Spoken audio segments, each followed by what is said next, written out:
OBC महासभा के बंद का मिला-जुला हुआ असर, शांतिपूर्ण अनुरोध कर बंद करवाई दुकानें, 47 डिग्री से अधिक तापमान में निकाली गई रैली। महामहिम राष्ट्रपति महोदय के नाम तहसीलदार को सौंपा ज्ञापन, कई संगठनों ने किया समर्थन। पन्ना नगर में ओबीसी महासभा के प्रदेशव्यापी बंद का मिला-जुला असर देखने को मिला। सुबह 10 बजे से ही महेंद्र भवन परिसर में ओबीसी, SC/ST, माइनॉरिटी संगठनों के प्रतिनिधि एकत्र होने लगे थे। लगभग 2 बजे रैली प्रारंभ हुई, जो गांधी चौक, अम्बेडकर चौक, बड़ा बाजार, अजगढ़ चौराहा होते हुए कलेक्ट्रेट पहुंची। इस दौरान लोगों से शांतिपूर्ण बंद का समर्थन मांगा गया, जिस पर व्यापारियों ने सहमति पूर्वक अपनी दुकानें बंद की। इस प्रकार पन्ना में यह बंद लगभग सफल रहा। अंत में कलेक्ट्रेट परिसर में पहुंचकर महामहिम राष्ट्रपति के नाम तहसीलदार दीपाली यादव को ज्ञापन सौंपकर जातिगत गणना करवाकर ओबीसी को जनसंख्या के आधार पर 51% आरक्षण देने की मांग की गई। रैली और ज्ञापन के दौरान ओबीसी महासभा के संभागीय अध्यक्ष डॉक्टर जयपाल सिंह लोधी, जिला अध्यक्ष त्रिलोक सिंह यादव सहित संगठनों के प्रतिनिधि एवं राजनीतिक दलों के प्रतिनिधि शामिल हुए। रैली के दौरान सरकार के विरोध में और अपने हक के अधिकार की मांग के लिए जमकर नारेबाजी की गई।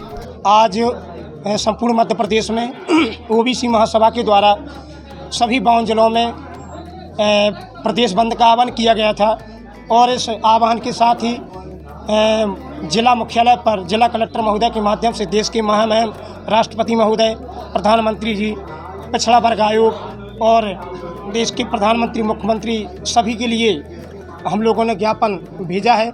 और इसमें लगभग पन्ना जिले में हमारे कम से कम हजारों की संख्या में समस्त SC/ST, OBC एवं माइनॉरिटी के भाई बंधु साथ में आए और सभी का हमें समर्थन प्राप्त हुआ है, क्योंकि अगर देश में जातिगत जनगणना नहीं होती है तो किसी भी वर्ग को फ़ायदा मिलने वाला नहीं है। किसी भी वर्ग की जो जातिगत जनगणना के द्वारा प्रतिनिधित्व या उनकी ज़रूरतें जो आज वर्तमान में उन्हें हक अधिकार मिलने चाहिए, वो बिना जातिगत जनगणना के असंभव है। पन्ना जिले में ओबीसी महासभा के द्वारा एवं समस्त संगठनों के द्वारा संपूर्ण जिले में व्यापारियों के जो प्रतिष्ठान है उनको सभी से आग्रह किया गया कि हमारे हक अधिकार की लड़ाई में आप लोग शामिल हों, और हम लोगों के द्वारा बाजार बंद कराया गया है और सभी लोगों ने हमारा हक अधिकार नहीं मिलते हैं।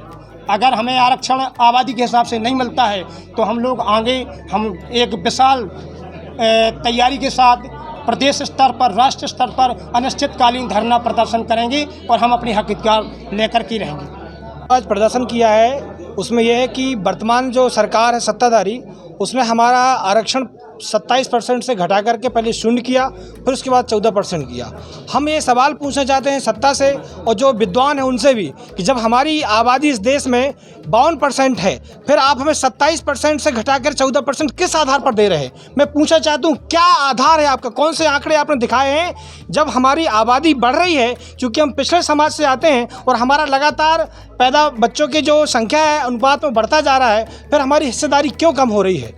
ये चाहते हैं कि जातिगत जनगणना करा करके जब इस देश में कुत्ते की, बिल्ली की, गधों की, बैल की, गाय की, सबकी जनगणना हो सकती है तो इंसानों की जनगणना क्यों नहीं हो सकती है? आखिर इस चीज़ को क्यों रोका जा रहा है? क्या इसके पीछे एजेंडा है? उस चीज़ को उजागर करना चाहिए सरकार को। कार्यक्रम यह है कि अगर जातिगत जनगणना के आधार पर अगर जो शैक्षणिक और राजनीतिक और नौकरियों में, रोजगार में अगर हमें आरक्षण नहीं दिया गया तो हम एक देशव्यापी आंदोलन करेंगे।